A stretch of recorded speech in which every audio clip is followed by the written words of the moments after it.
ওড়িয়া সমাজ ত্রিপুরার উদ্যোগে 15তম উৎকল দিবস নানা অনুষ্ঠানের মধ্য দিয়ে উদযাপন করা হয়েছে। আগরতলার রবীন্দ্র শতবার্ষিকী ভবনে গত সন্ধ্যায় এর সূচনা করেন রাজ্যপাল ইন্দ্রসেনা রেড্ডি নাল্লু। তিনি তার ভাষণে ওড়িশার শিল্প, সংস্কৃতি, বৈচিত্র্য ও প্রাকৃতিক সৌন্দর্য সহ বিভিন্ন বিষয় তুলে ধরেন। অনুষ্ঠানে চাকাডোলা স্মরণিকার আবরণ উন্মোচন করেন তিনি। এই অনুষ্ঠানে বক্তব্য রাখেন ওএনজিসির অ্যাসেট ম্যানেজার সঞ্জীব কুমার ঝাঁঝুয়া, উড়িয়া সমাজ ত্রিপুরা সভাপতি বিষ্ণুচরণ পতি, সম্পাদক রবীন্দ্র কুমার মহাপাত্র, মুখ্য বন সংরক্ষক তথা সংগঠনের প্রধান রবীন্দ্র কুমার সামল প্রমুখ।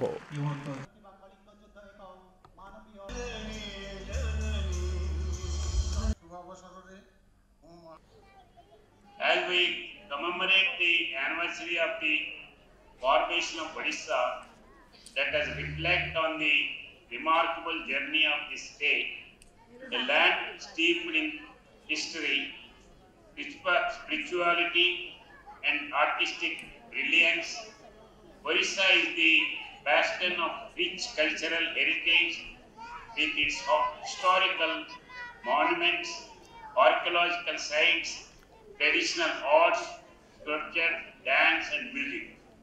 Here in Agartala, the Odisha Samaj Tripura has not only preserved its cultural identity but also enriched the cultural landscape of Tripura.